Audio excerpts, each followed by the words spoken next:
God is my source, God is my power, God gives me everything I need. So I give thanks for all my blessings. God gives me everything I need. Dun, dun, dun, dun, dun, dun, dun, dun, dun, dun.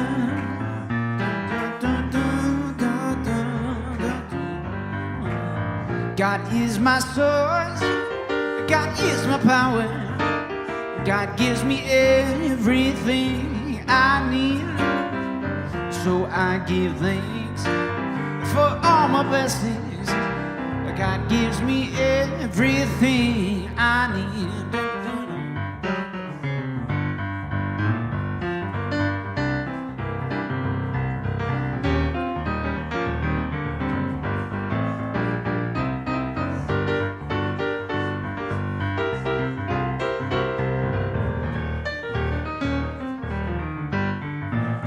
God is my sword, God is my power, God gives me everything I need.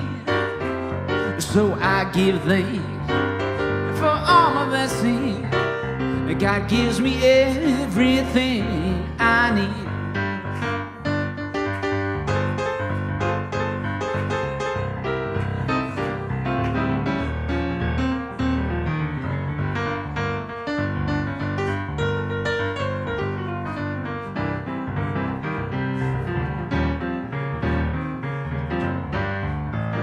God is my sword, God is my power, God gives me everything, everything I need. So I give thanks for all my blessings. God gives me everything I need. Dun, dun, dun, dun, dun, dun, dun, dun, dun, dun.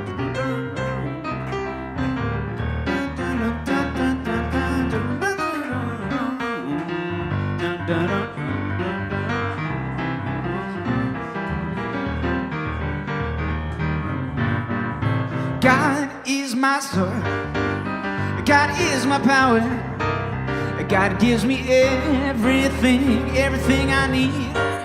So I give thanks for all my blessings. God gives me everything I need. God gives me everything I need. God gives me everything I need.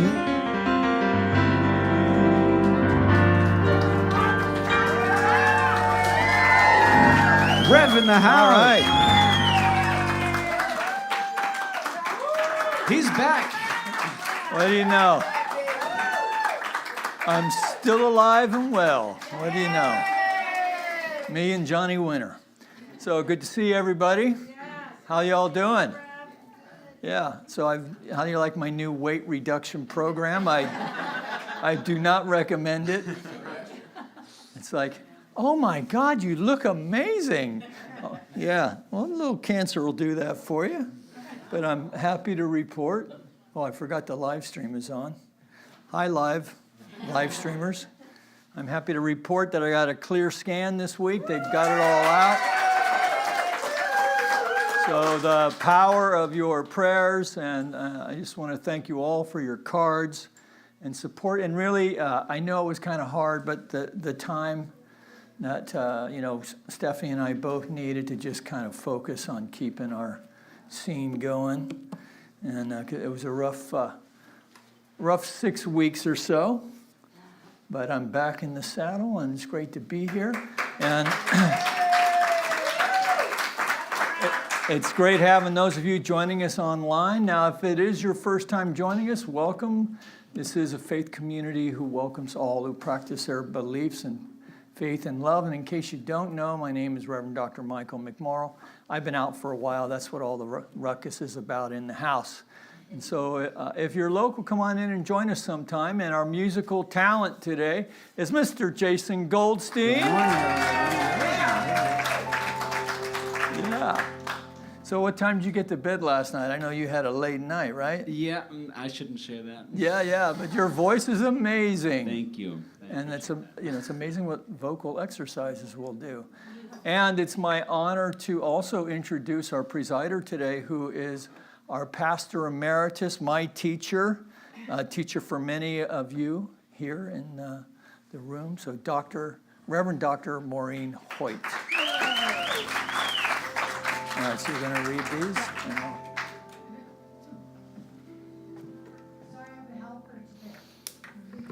I have a wonderful helper today.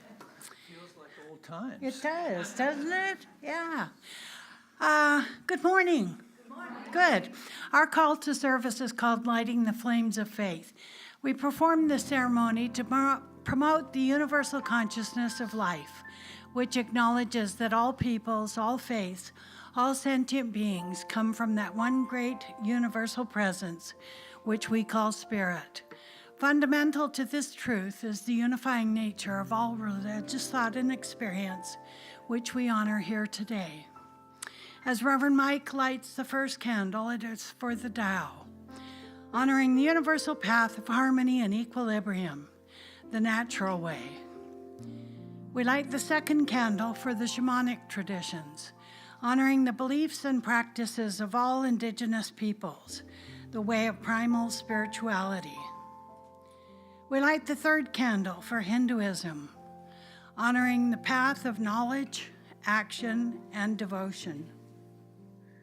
We light the fourth candle for Judaism, honoring the ethical path of living by sacred law. We light the fifth candle for all forms of Buddhism, honoring the Four Noble Truths and the path of compassion. We light the sixth candle for all forms of Christianity, honoring the Christ consciousness as the path of love.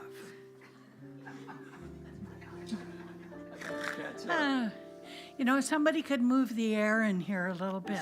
That would be really nice, really nice. Oh, wait, where are you? Okay, thank you. I think I'm caught up. Okay, good. We light the seventh candle for all forms of Islam, honoring the path of submission to the will of God as the highest calling. We light the eighth candle for the universalistic religion of Baha'i, honoring the path of unity and peace.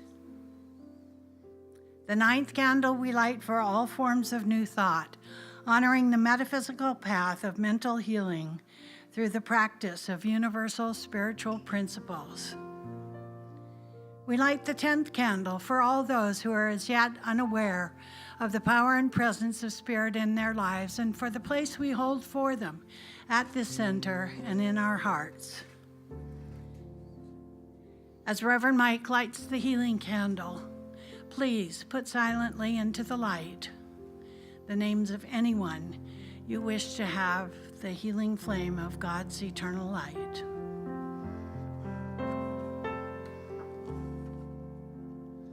There is one flame that burns in our hearts. There is one light that shines through our love. We light this flame with faith. We light this flame with faith. We find this light within our souls. There is one flame, one light within.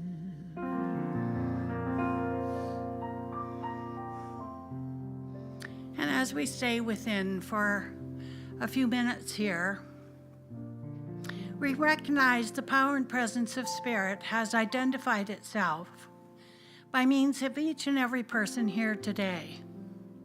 That God so loved itself that it needed form to express, and it expresses individually and uniquely as each one of us. There is part and parcel of God's perfection within each one of us, that place within where we know the truth with a capital T. Despite the appearances of what's going on in the world today, what might be going on in our own lives, what might be happening to someone in our circle of influence, we know that the power within is that positive presence that knows only good and very good. Or as Dr. David Walker used to say, never let your good get in the way of the best. Because Ernest Holmes tells us that we were intended to come to this plane of consciousness to have a superlative life experience, to know the best, to feel the best, and to be the best we can be under any circumstances or conditions. So we don't deny the condition, but we deny the power the condition has over us. And we step back as the observer. And today, we know unequivocally that the observer is never in any way compromised by the appearance of what's going on in the world. And so I just simply release my word to the activity of the law today, knowing it is done and complete in the mind of God, as we say together, and so it is. So,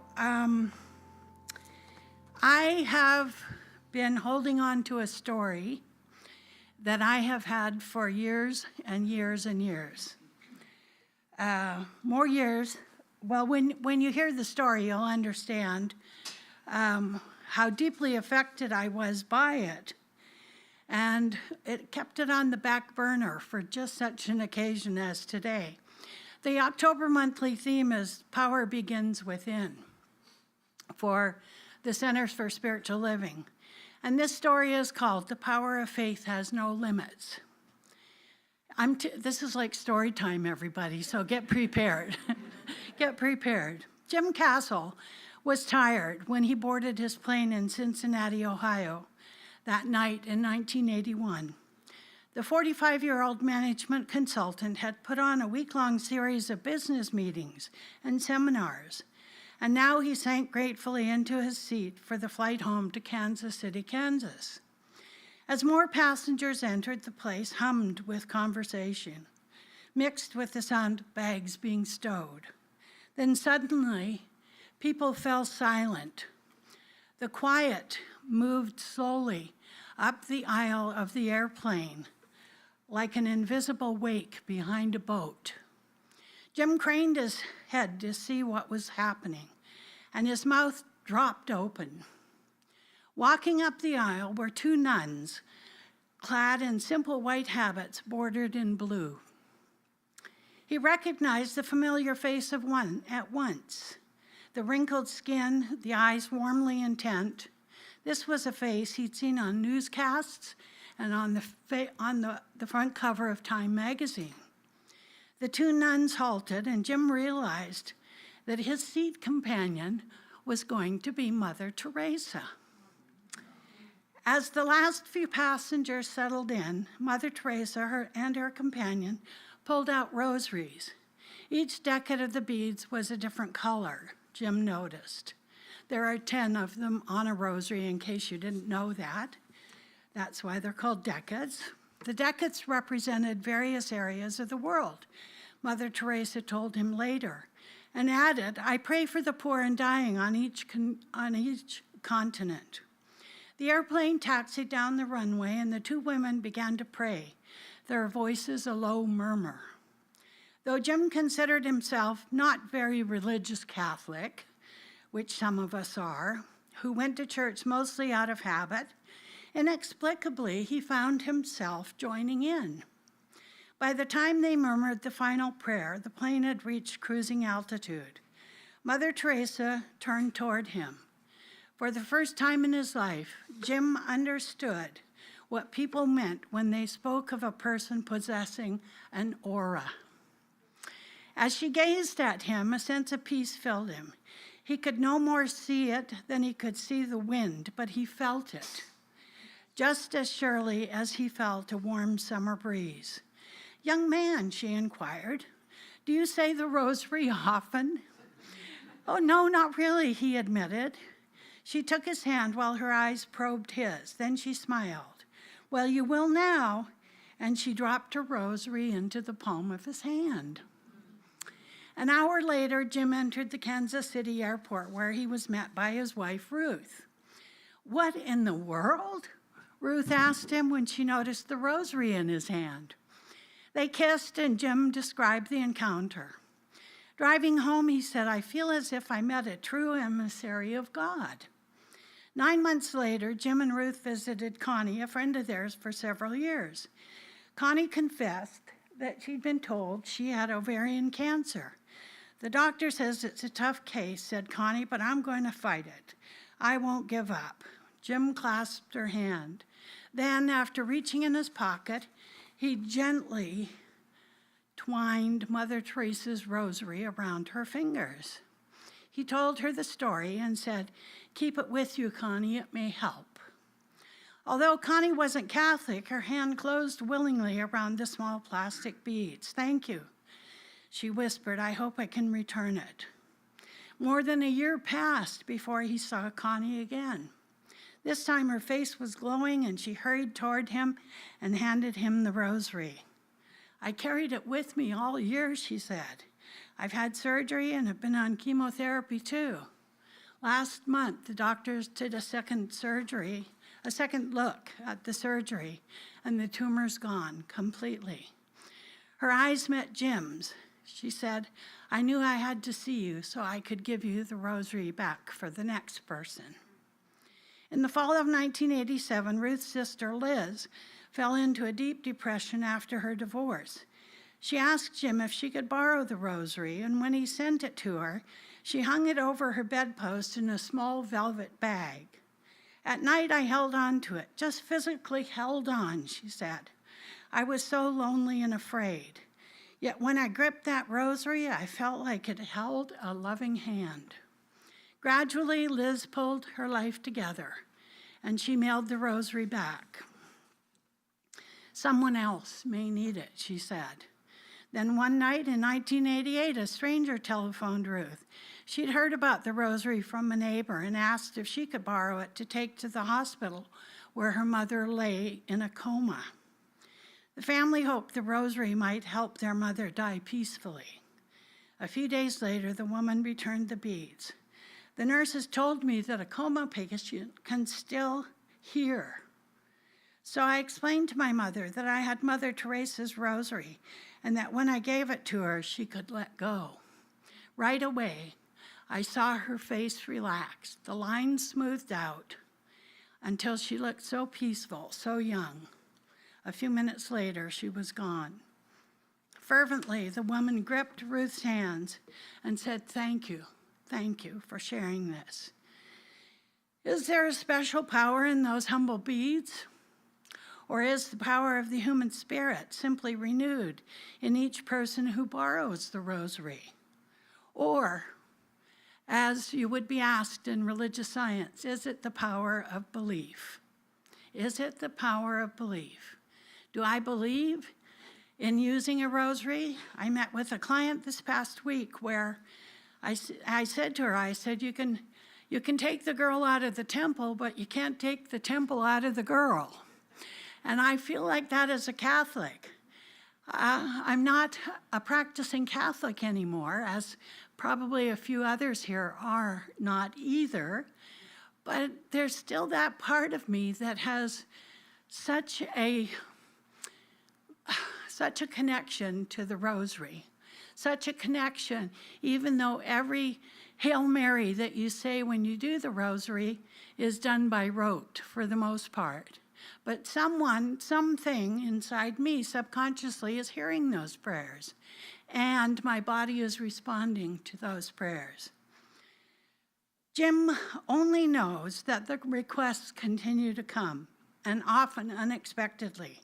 He always responds, though, whenever he lends the rosary. When you're through needing it, please send it back. Someone else may need it.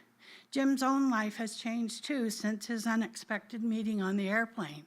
When he realized Mother Teresa carries everything she owns in a small bag, he made an effort to simplify his own life. He didn't have Maria Kondo in those days. Anyway, I try to remember what really counts, not money or titles or possessions, but by the way we love others. And so it is. And so it is. All right. Very nice.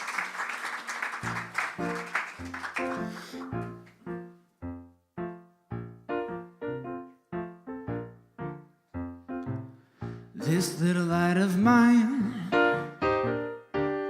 I'm gonna let it shine. This little light of mine, I'm gonna let it shine. This little light of mine, I'm gonna let it shine. Let it shine, let it shine, let it shine. Everywhere I go, I'm gonna let it shine. Everywhere I go, I'm gonna let it shine. Everywhere I go, I'm gonna let it shine. Let it shine, let it shine. I'm gonna let it shine.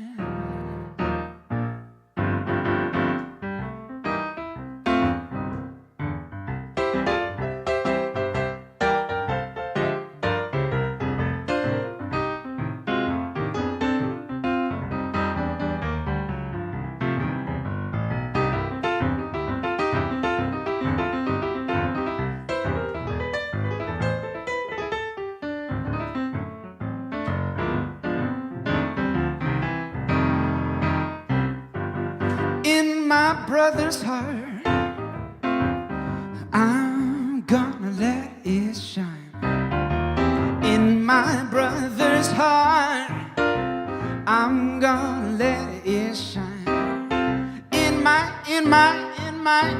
brother's heart, I'm gonna let it shine. Let it shine, let it shine, let it shine. All around this world, I'm gonna let it shine. All around this world, I'm gonna let it shine. All around this world, I'm gonna let it shine. Let it shine, let it shine. I'm gonna let it shine. I'm gonna let it shine, let it shine. I'm gonna let it shine. Let it shine, let it shine. I'm gonna let it shine.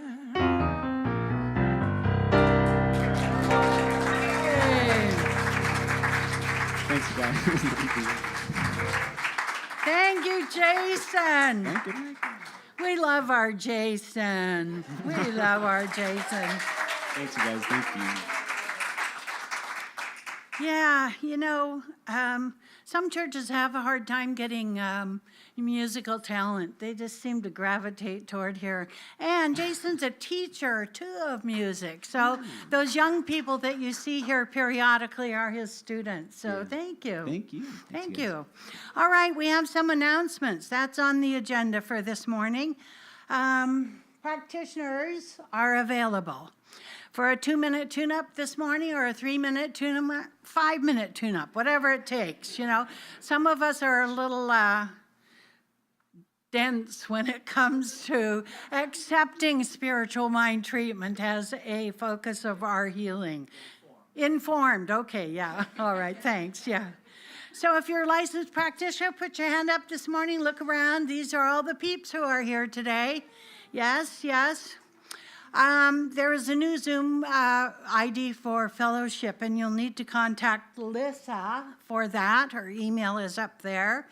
And today at 1 p.m. is the Law of Attraction group that will meet on Zoom at 1 o'clock. Call Emily or email Emily for details on that. Now, ongoing on Mondays, starting at 6:30, but this is the last week. I think that Andrea left already, but I think the second week is the last week that you can be in the foundations class because it is cumulative. So if you thought about joining, Monday night would be the night to show up at the center or to get on Zoom to take that class. It is being taught by Reverend Nancy, who is away on family business until next Monday, but she will be back for the 8 following weeks. It's a hybrid class too, by the way. You can do it on Zoom or in person. Wednesday, Sangha Fall Series, 9:30 to 11 o'clock with our beautiful Vinu. It's actually a 6-week series, but each week stands on its own. So you can pop in there anytime and have benefit of there's Vinu over there. Put your hand up so they can see. I can ask you questions about it. She's doing a remarkable job, a really remarkable job. And last week when I came in a little bit later than usual, is walking through there just to soak up the energy of the people in that room. That's quite wonderful. Wednesday, October 9th is a Tuesday service facilitated by Reverend Jeannie at 7 o'clock. And Saturday, October 19th, Reverend Susie is coming up and is going to share a little bit about this Granada Hills Street Parade. Yay! I want you to know there's a sign-up sheet for manning our booth. I know all the practitioners are supposed to be there because we want anybody that has any questions about what we do here at this center, they have the answer. So please sign up. And if you are a practitioner, you need to sign up. Thank you. Yeah. It's mandatory. Did you hear that? Did you get that? That's her authoritative voice. We have brochures that we're going to be handing out for the people at the Granada Hills Parade. We have, I think, a bunch of Signs of Mind magazines that we can also hand out during the day. So it'll be nice to be able to give people something to take with them. Thursdays from 7 to 8 p.m. is an AA book study here at the center. This is something new, and if you would like to join that meeting, you can give Liz a call at the phone number on the screen. We also have the Harvest Festival coming up. Come on up, Deb. Yep. Hi, everybody. Good to see you all this morning. I have these flyers. So I know a lot of you know every year we have our annual Harvest Festival. This is a fundraiser for us. It's going to be on Saturday, November 2nd. It's from 5 p.m. to 10 p.m. And we have advance purchase tickets are from today through October 14th. And then after that, we bump them a little bit. And then at the door, it's bumped a little bit because the food's already purchased. So please don't come. I mean, you can, but please try to let us know ahead of time because it's a catered event. We have appetizers and we have dinner, we have music, we have dancing, we have entertainment. It is a ton of fun. We have your beverages, everything, and we transform this room. If you haven't been here to that event before, we really do transform it into this harvest theme of family tables and decorations and music, and we sit family style, and it is a ton of fun. It's a great way to meet your fellow congregants and get to know everybody and have a great time. So you can see me after service. I have flyers and I can take ticket money as well. So please do get your tickets in advance. It saves you money and it lets us plan efficiently. So thank you. So it's November 2nd is the Harvest Festival. It's a couple of days before the election. No politics will be allowed at the Harvest Festival meal. I'm just making that declaration now, okay? Got it? And the gratitude box. We have something new. Barbara Cherney, where are you? Somewhere. There you are, hiding in the back. Come on, I saw you. She forgot to bring it in with her. But some of you may have seen the gratitude box that's out on the counter, and we hadn't opened it for a while. When we first opened it a couple of weeks ago, we found that people were putting money in there. So we thought, well, isn't that interesting? You know, it's so interesting. So here you go. Okay, this is for, Explain what it is. it's a gratitude box, and you Yes. just put in you write down what you're grateful for, and you put it in here. So this one is, I can't read it, food, love, money, and health. Yay, yay. Something we all appreciate, something we all appreciate. Alrighty, now it's time for our declaration of principles. If you will all stand and speak this. I'll change places with you.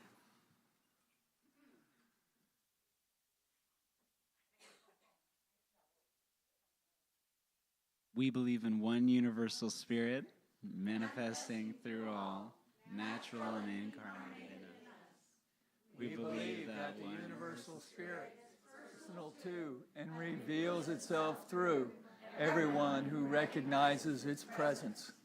We believe that our faith operates upon a law of mind which automatically manifests in our experience according to that faith.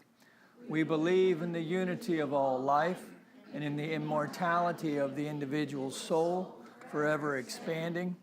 We believe in the eternal goodness, the eternal loving kindness, and the givingness of life to all.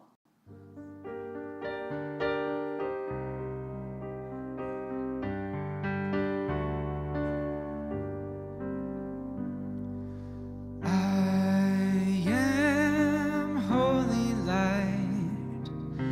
I am holy light. I am holy light. I am one with God.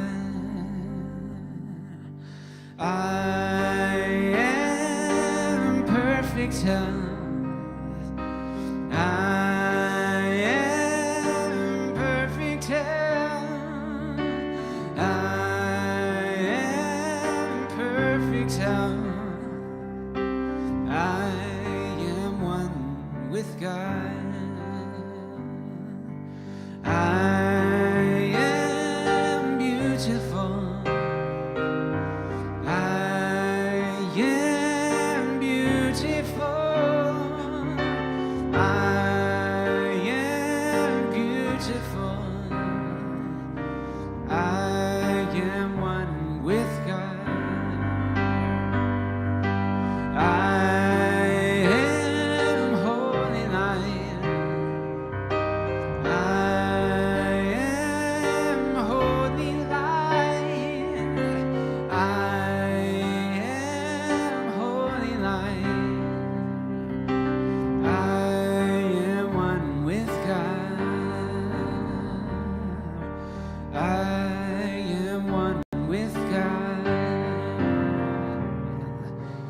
I am one with God.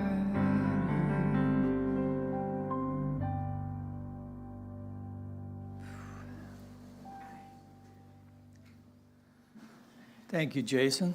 Yeah. Some nice, what is that style of play? This that you- one?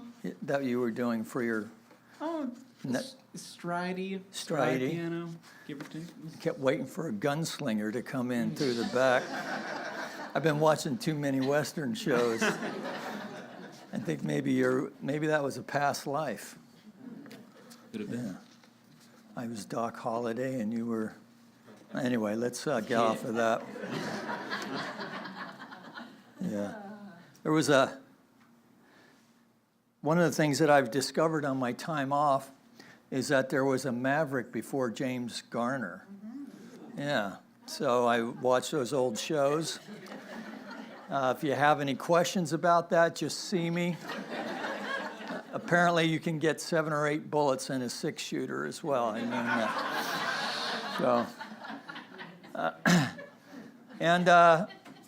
so we are. What happened? It didn't work that way when I put it in the machine. So our theme for October is Power to the People, and talk title today is The Power Within. And of course, this is Sunday, October the 6th, something we used to do here back in the day. And so just giving a little nod there. And so we're going to be talking about power, the power within, which is, given what's going on in the world today, I think it's a good reminder, because so many of us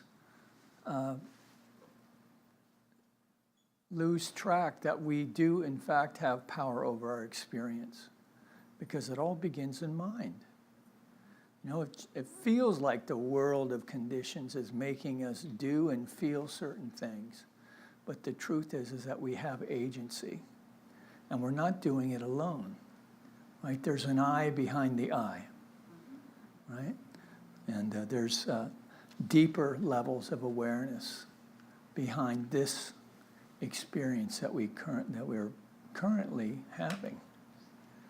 Now, I am delighted to see that, you know, we have young adults here in service, here attending, because many of us who come to this teaching, I think, oh gosh, if only I had heard this stuff when I was in my teens or 20s.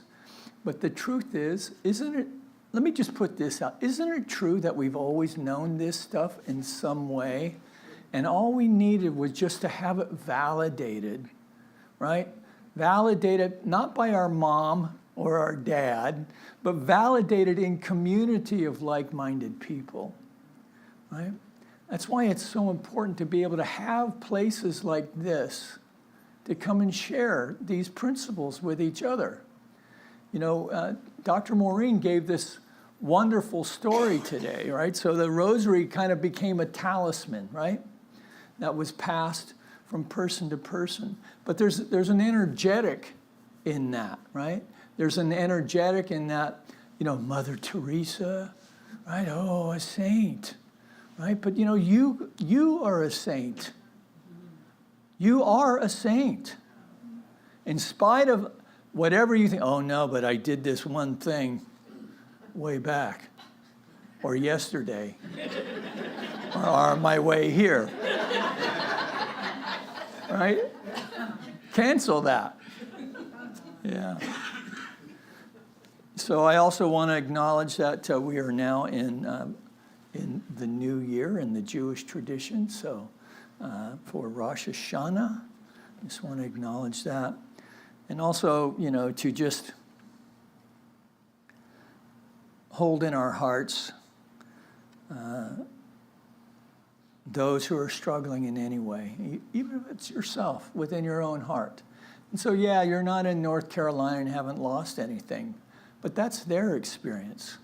Whatever's going on with you is your experience. And the truth is that together we can get through all of it. That's what we're going to see. That will be the gift of Helene eventually, is that we're going to hear these stories and witness people coming together. Our own Center for Spiritual Living in Asheville, I understand, was flooded, the building itself. So we're going to help, you know, in that effort. And of course, you know, Lebanon, Gaza, it's been a year now. You know, there's like some serious stuff going on out there, right? And at the same time, we have the power of thought. We can stand in our own truth. There is a power within where we can know that same power is available to be expressed even in these dire situations that we see on the news. Maybe even witness around town, right? There's a remembrance. I really feel like we are on this cusp of blossoming into a deep sense of spiritual renewal.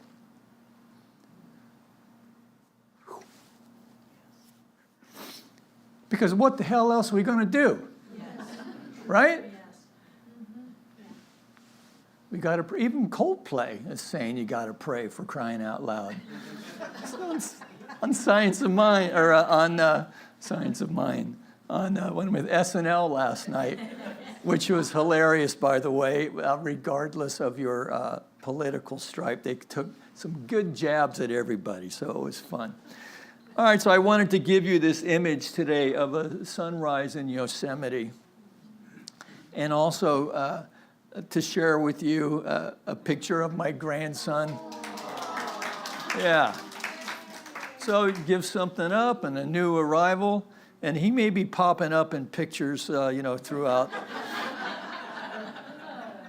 I got permission for that one photo, so I don't want to push it and keep it up too long. So exploring this thing of the power within, we have some great contribution from Reverend Don Beatty up in Seattle. I don't know if that's how you say his name or not, but it is now. And by the way, did you see the Huskies won yesterday? Washington, yeah, there's some good college football yesterday. Speaking of power to the people. So anyway, you're going to get a lot of wandering, I think, in the next few months. But so Reverend Don from Seattle puts forward this inquiry. So we hear much talk about shifting clean power that doesn't pollute our world. Can we do the same with our relationship to our personal power? Good question, right? And so he says, let's explore together what inner clean power looks like. And so that's what we're going to be doing these next few weeks, and certainly today. And it's become fashionable, almost cliche, to speak about being in our power, right? So it's, when we were kids, we never heard of that, but now it's, it's all over, But what does it mean? What does it mean to be in our power? And this can mean different things to different people, yeah? So if we feel diminished, threatened in some way, maybe physically diminished, that power may mean physically standing in our power, right? We may even need to find something, some power to push back as well. If we stand in front of a group of people to give a presentation sometime. So many of you have done presentations as part of your work life, or if you have a business, of course, you have that one-to-one with potential customers. It's the same thing speaking up here on Sunday, right? Or doing any kind of public speaking, right? So there's another kind of power that we need to be able to stand and deliver, right? That kind of power. If folks are looking to us for leadership, inspiration, or perhaps we feel called to lead, we may find ourselves grasping to find the power of words. And I just want to share a quick story so I can go long today.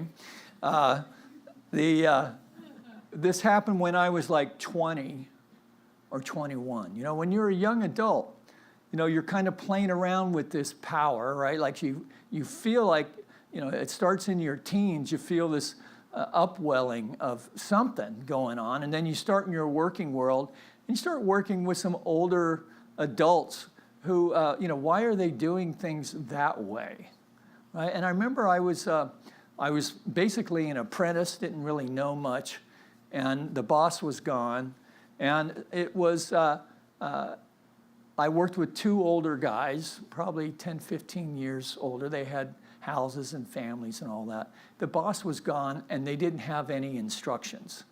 And I'm like, well, look, I'm just a kid, but we can't just stand here and do nothing because Ed will not be happy with that. And but they didn't know what to do. But in some way, I knew, well, look, if we just get a piece of string and put a weight on it, we can hold it down here, and then we can put a pier pad and get this post in to build the deck, right? Because I learned that from the Egyptians in social studies, right? So you learn stuff, right? And then you apply it in the world. But you have, I don't know where I got I don't know where I got it to stand in and say, let's do this, right? Because I knew Ed, and you didn't want to be standing around when Ed showed up, right? He was the contractor. And if you think I've got I'm good at profanity, you should have heard Ed. He was my teacher. So there's something in common, of course, for all of us, whether we're 20 or 4 times 20, right? That we have this power within ourselves. And we may learn about this power, but until you discover it within yourself, you really can't use it, because it is an indwelling power. And what is that? It's a creative impulse of life. It's the intelligence that spirit is. It's the power back of all things, as Holmes would say, right? And it's available to us for anything. That there's nothing trivial in the mind of spirit. Nothing trivial. Nothing too great. Right? So this is a teaching that really encourages us the audacity of creativity in the way that the infinite spirit is audacious, in the way that it spreads itself. As Dr. Maureen said, that it loves so much that it created you and me in this exact moment to be here by divine appointment so that we can share and testify to each other. Right? Even if it's just to be seen that this power is alive and well in the soul of me. Holy friend, right? In the soul of me, right? Guide me this day. And it doesn't have to be elaborate, flowery, practitioner-y type prayer, right?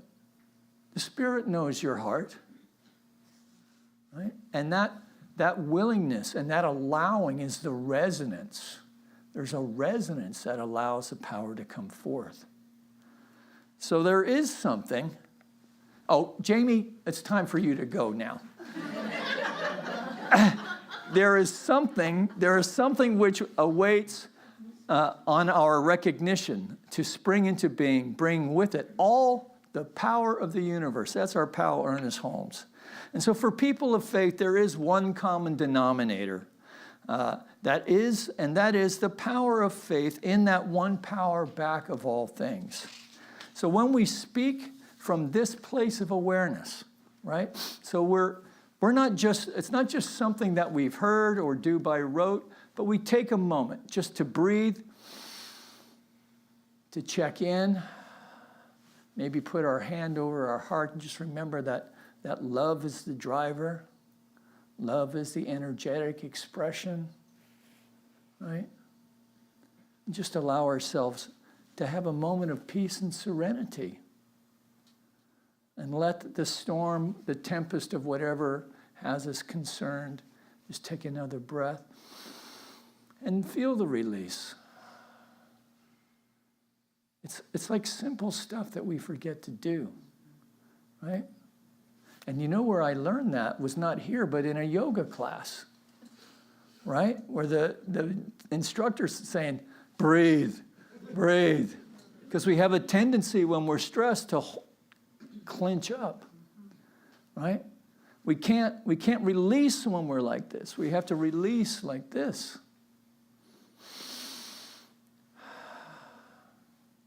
So this power within, really what we're going to be talking about for the whole month is healing. Little cleanup, little healing. Because when we have a sense of our connection with the One, when we take a moment to understand, maybe first intellectually before the heart, that the truth of our being is that we are in conscious union with the One, that we are that power in the same way that we may have heard it in our religions of origin or in the other book, that I and the Father are one. not a proclamation of the ego, but rather a humble and grateful. Jesus. I don't know why I'm so emotional today. Must be the gabapentin. So, Dr. Maureen used to have this thing about a story about Helen Street. I guess it came out of Weight Watchers, where something's going on. You just paint it red and call it a vegetable. So I'm going to be doing a lot of that, I think. And so I'm sorry you'll have to sit through that. But, we are one. We are one. In the intellect maybe first, and then it just drops down into the heart. We feel a resonance, right? In the same way that fellow Jim, right? That what Mother Teresa passed on was the gift of consciousness. It wasn't the talisman of the rosary, right? But there is an energetic. In the same way there's an energetic in this room where people have been praying into this room. In fact, praying into your seat for over 20 years now, almost 25. And in the building since the 70s, right? In that same way when we walk into cathedrals, like if we've been to Europe, right? And walking into the cathedrals, or even here in town, right? And as we believe it, we see it. See, it's funny that way. So I and the Father are one, not a proclamation of the ego, but a humble and grateful recognition that we are part of something greater than we are alone.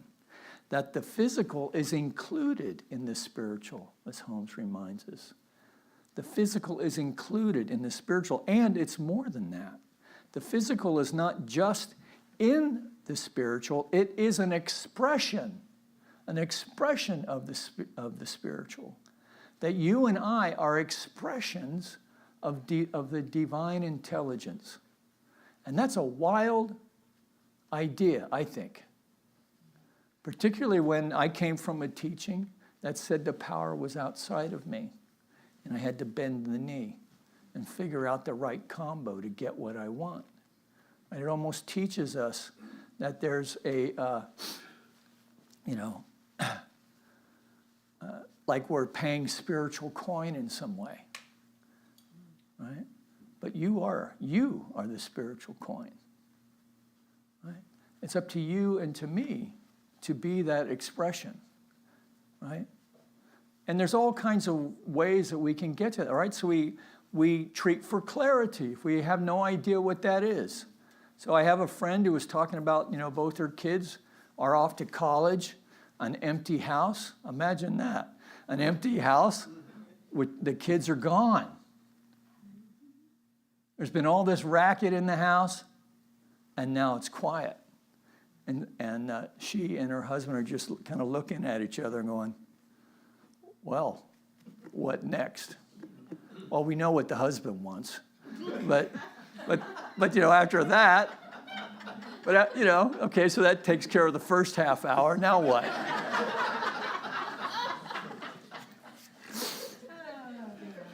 I think this is this idea that we are an expression of the divine and knowing that truth for ourselves. I think this is a really bold claim.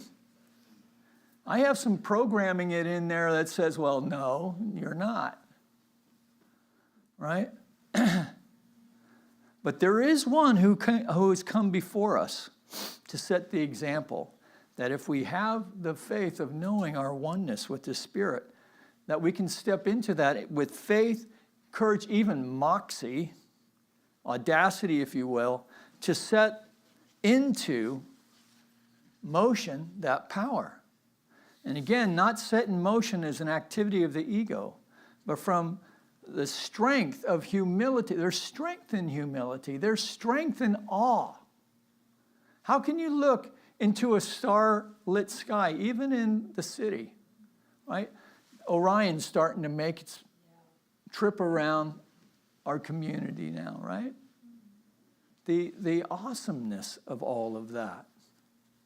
The awesomeness, witnessing the creative impulse of life all around us, knowing it's the Father that doeth the work. Right? There's a power greater than we are. This is what is expressing as us. You know, I remember when I first took over here 15 years ago now, I was sitting in the office with Reverend Nancy, and I said, you know, I don't feel holy enough. You probably guessed that from what I've already said today, but I don't feel holy enough for this job. And she just looked at me, almost like angry, if you've ever dealt with Reverend Nancy when she's juiced up. Mike, you are here by right of consciousness. And what you think about that doesn't matter. So get your mind right. I'm like, oof. I got to get a new practitioner. And yet she's still here. And she's still here and has been here for 40 years. So I got to, what did I do with the clicker? I put it in my pocket. Tried to steal it. I'm sorry. So I got another quote for you. There is something, Jamie. Another Northwest picture. We go into divine presence that we may come forth into the world with new inspiration, increased courage, and power for overcoming. Right? And the time, so we remember that now, right? Maybe we're in a good place today. Fantastic. So we just reinforce that for ourselves for the day when we may be overwhelmed, right? And that overwhelming may just be trying to drive around Los Angeles and not, you know, get in an accident the way people are driving these days. But whatever it is, it's going to be okay. We breathe. We know we are one with love. Right? We feel that we may feel the tumult, and we just take a breath and just release it. So our friend writes this month that Science of Mind invites us to begin by going within, and that we believe that it's not what you pray to, but where you pray from. Where you pray from that matters.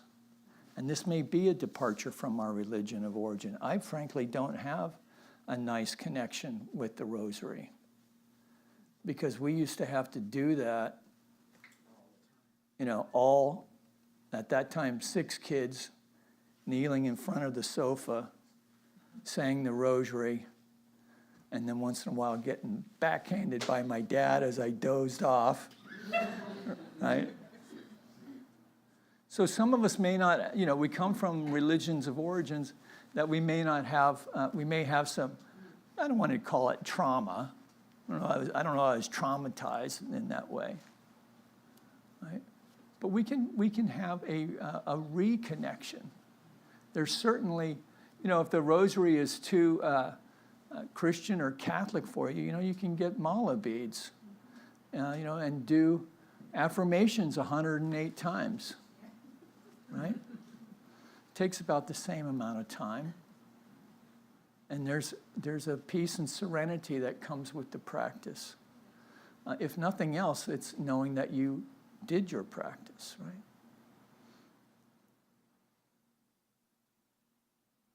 So it may feel like a departure from our religion of origin, whatever it is, whatever rituals we may have been connected to.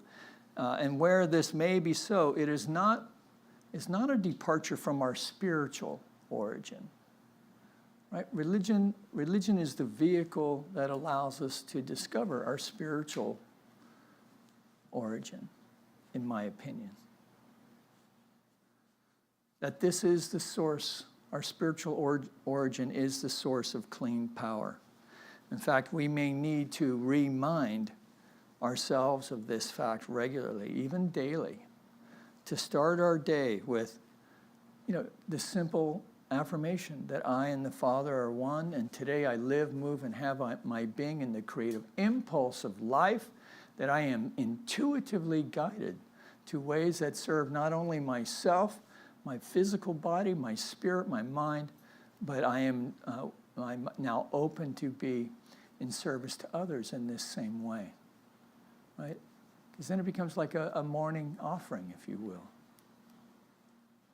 So going within allows us to do our inner work in preparation for the outer expression, engaging in a process of self-awareness and self-discovery, similar to the way that we examine our beliefs and behaviors regarding finances. So just as we aim to develop a healthy and balanced relationship with money oftentimes, sometimes we have to do the same thing when it doesn't matter, it doesn't help or it doesn't hurt to do a little inventory about where we are with our practice. So maybe we can do that this month. A great way to do that is in a foundation class, right? Many of you have been in foundations because I see your faces and I remember you in class. Andrea and Reverend Nancy bring a whole different focus on it. And it's just a great way to remind ourselves. And I would encourage you to do it in-house rather than online. Yeah, so I'm going to release my attachment to the last 4 pages, and we'll just take a breath. Did I really talk that long? Oh, boy.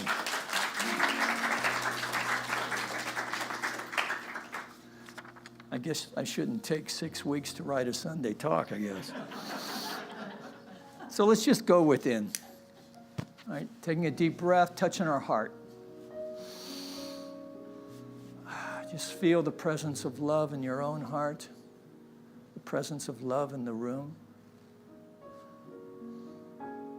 the divine presence, the source of many names. And so we go within and connect with that power as we know it to be. And in this moment, we know that all is well. That the Spirit is an expression of wholeness. So whatever may be troubling the physical body, we take a breath and release it. Adios, amigo. This no longer serves me. If we have worldly clamors, mental tempests of any kind, maybe even a little wee bit of depression or loneliness, we allow ourselves to feel the connection with the one and the connection with each other in this moment, the connection with the universe itself. So whatever is troubling us in any way, we take a deep breath and release that. In this simple preparation now, we take this into the rest of our day, into our work week, having set the intention to allow the creative impulse of life to express itself even in our businesses, our careers, our relationships, in every way. Knowing it is so, we just let it be. And Jason's going to take us home with a little song.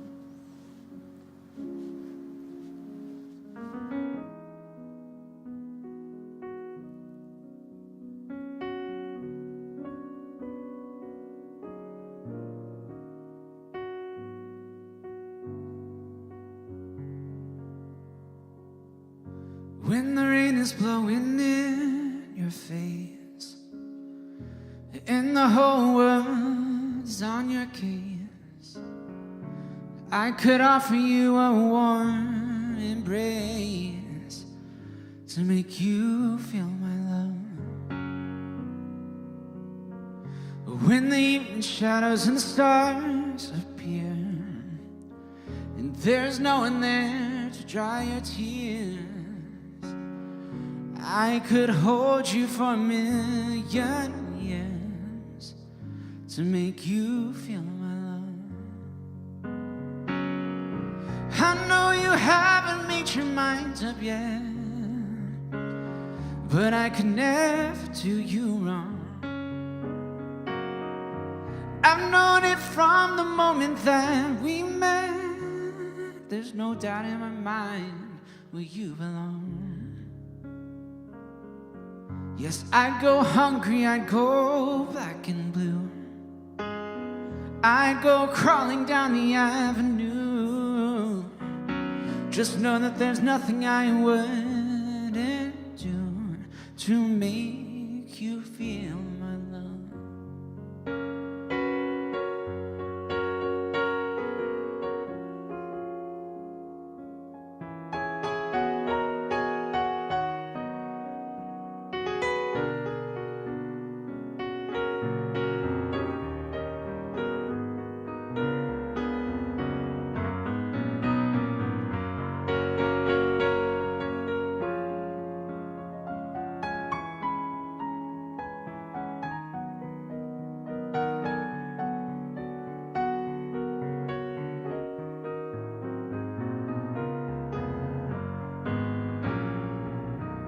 The storms are raging on the rolling sea, and on the highway of regret, the winds of change are blowing wild and free. You ain't seen nothing like me yet. I could make you happy, make your dreams come true. There's nothing that I wouldn't do. I'd go to the ends of the earth for you, to make you feel my love, to make you feel my love, to make you feel my love.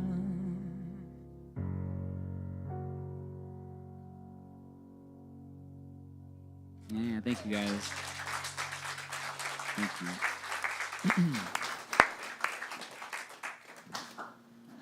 Can the man play or can he? That's amazing. Thank you. I love the improvisation, Yeah. you know, and I'm amazed by it as well, frankly. I'm still playing the same old songs I was playing in the 70s. All right, so what's next? Oh, the offering. My favorite part of the service.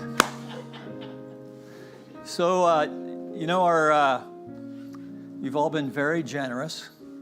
Maybe you had an inkling of where you wanted to be for the year in your annual giving. You might want to look at that and see where you're at. There has been a little fall off. I don't know if that's because you miss me, right? And I would encourage those of you online to join us as well as we go into our offering song now. Spirit gives through me, Spirit receives through me, Spirit lives and breathes through me,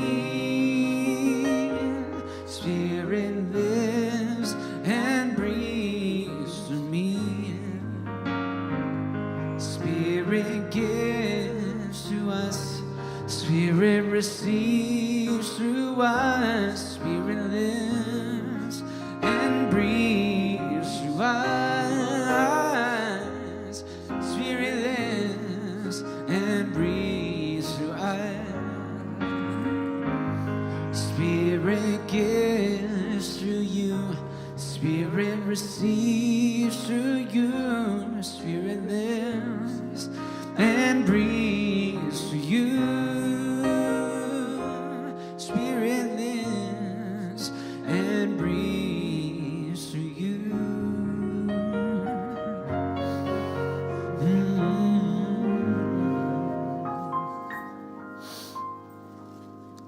So let's take a breath and release as we know together that this basket represents not only the giving consciousness of the individual, but the receptive consciousness of this spiritual community.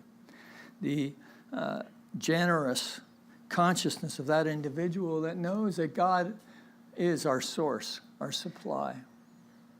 And so we, as community, now receive these gifts with deep love and respect. As we know, together they go forth to heal and prosper not only this spiritual center and all of its membership, but faith communities of any kind, that from this place of gratitude now we extend a blessing upon our community of Granada Hills, our city of Los Angeles, our state of California, our United States of America, for our planet as well, that we know in some crazy cosmic way the creative impulse of life is working its way through to demonstrate to us and call us to a sense of wholeness, to look after our brothers and sisters, and we find those creative ways to make it so, in ways that are peaceful and harmonious and respect all.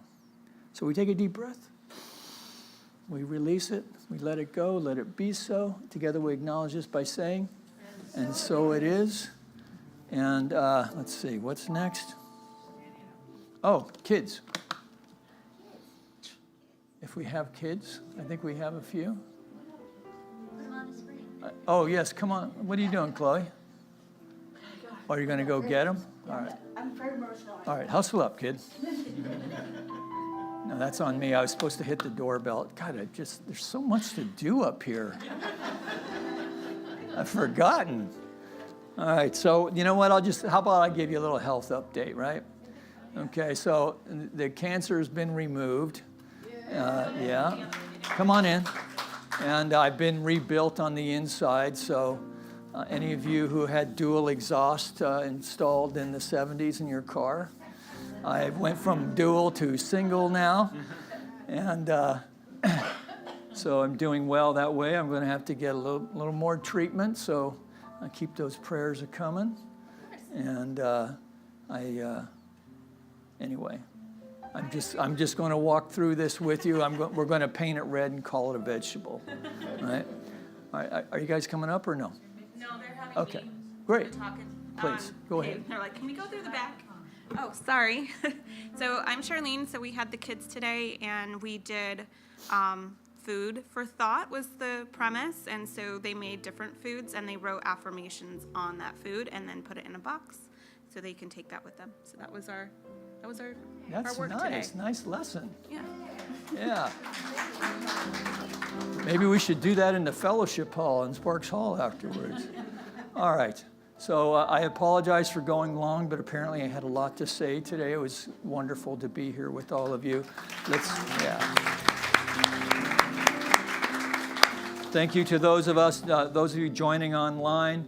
If it's your first time here online, just stick around for the fellowship, and you can meet some peeps online as well, or make your way into the center if you find yourself local. All right, pray us out, Rev. All righty.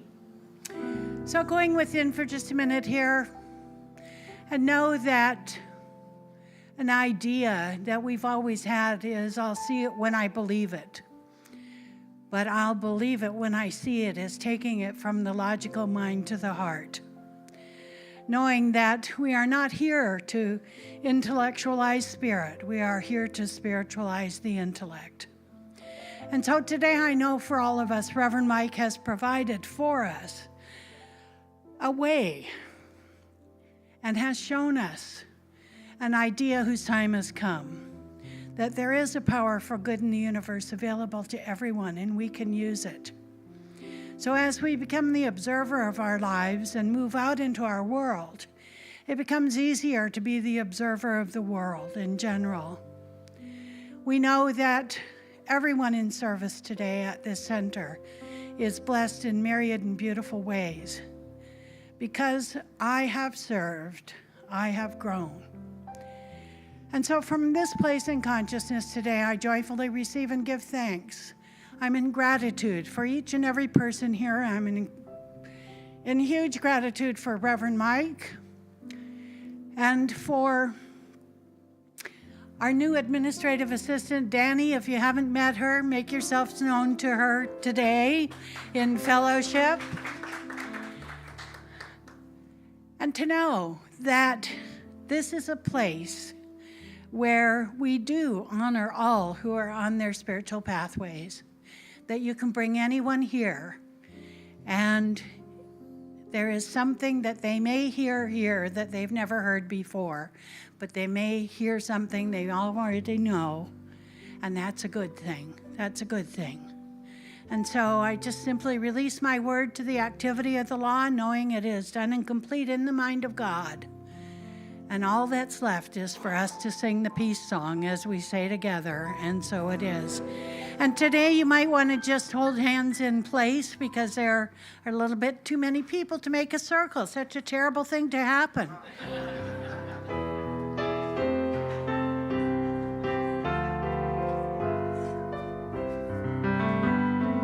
Let there be peace on earth, and let it begin with me. Let there be peace on earth, the peace that was meant to be, with God as the power, united all are we. Let peace begin with me. Let this be the moment now.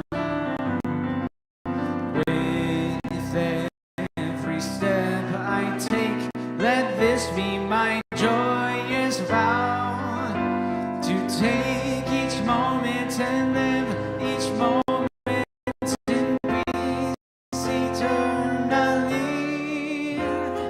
Let there be peace on earth, and let it begin with me.